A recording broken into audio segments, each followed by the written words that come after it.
الحقيقة ورا انقسام قارة افريقيا. يا باشا، القارة فعلا بتتقسم. الفترة اللي جاية هتحس بالموضوع ده كتير جدا، من زلازل وهنشوف براكين أول مرة نشوفها. أقولك قريب من حدود مصر كمان. اهلا بكم في قصه جديده، وان شاء الله تستفادوا من حلقتنا النهارده. بص يا باشا، لو متابع الاخبار العالميه والمحليه اليومين دول فاكيد سمعت عن انقسام قاره افريقيا لجزئين، عشان في المستقبل تتقسم لقارتين منفصلين عن بعضهم بيفصل ما بينهم محيط ضخم. وعلماء الجيولوجيا بيأكدوا ان الانقسام ده مش هيكون حاجه كويسه خالص، لان هينتج عنه مجموعه من الزلازل والبراكين في محيط الانقسام. طب يا ترى الكلام ده صح ولا غلط؟ سنه 2018 ظهر في جنوب غرب كينيا شرخ كبير جدا في الأرض، طوله 4 كيلو وعرضه 20 متر وعمقه بيوصل ل 50 متر. وعلماء الجيولوجيا قالوا إن سبب الشرخ ده إن قارة إفريقيا بتتشكل من جديد، وفي طريقة إنها تنقسم لجزئين. وعشان تفهم معنى الكلام ده وإزاي هيحصل محتاجين نرجع للتاريخ لورا شوية. في أوائل القرن اللي فات العالم الألماني ألفرد فيجلر طرح نظرية الانجراف القاري، وقال إن من حوالي 300 مليون سنة الأرض كانت بتتكون من قارة واحدة عملاقة وسماها بانجيا. وبعدها ب100 مليون سنة بدأت القارات العملاقة تنقسم لقارتين كبار، قارة في الشمال اسمها لوراسيا، وقارة تانية في الجنوب اسمها قارة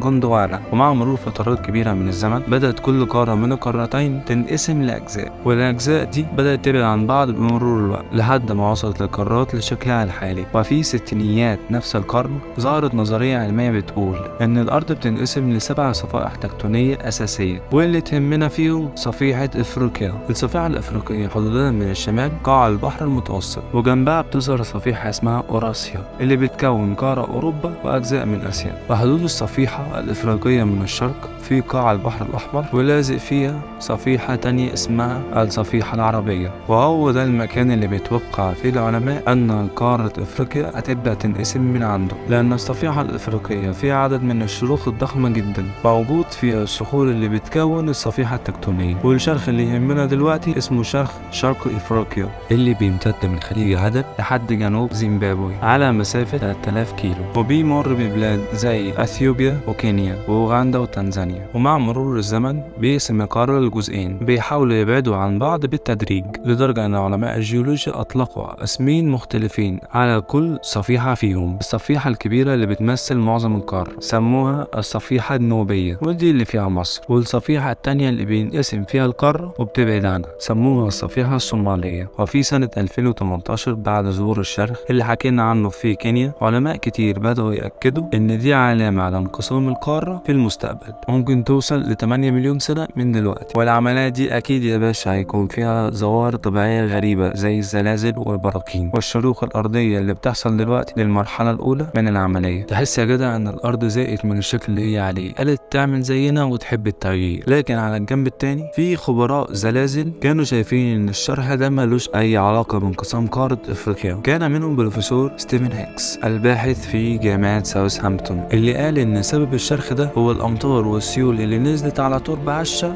وصلتها للشكل اللي احنا شايفينه. لكن في الحقيقة بروفيسور هيكس رغم اعتقاده لكنه بيأكد ان انقسام افريقيا حقيقة علمية هتحصل في المستقبل. في بقى هنا يا معلم سؤال مهم، هل الشرخ ده اللي ظهر في كينيا كان اول ظاهرة تحصل من النوع ده في العصر الحديث؟ سنة 2005 حصل انفجار للبركانين في منطقة إيغار في إثيوبيا، وبعدها حصل شرخ أرضي طوله 60 كيلو. ومجموعة من العلماء بقيادة أطلاي ريف نشروا بحث في المجلة العالمية Geophysical Research Letters بيقولوا فيه إن الشرخ ده بيأكد لنا اللي هيحصل في المستقبل، وإن انقسام قارة افريقيا وتكوين محيط ضخم بين الجزئين بيحصل دلوقتي ببطء، وهيمتد لبلاد زي اثيوبيا وإريتريا وجيبوتي وموزمبيق، وكل ده هيعيد تشكيل قارة افريقيا من جديد. فبروفيسور كين ماكدونالد الأستاذ في جامعة كاليفورنيا بيقول إن الشرخ ده في المستقبل هيتملي بالمياه من البحر الأحمر وهيشكل محيط جديد هيفصل جزء كامل من قارة افريقيا. وكمان بروفيسور ساندي إبنر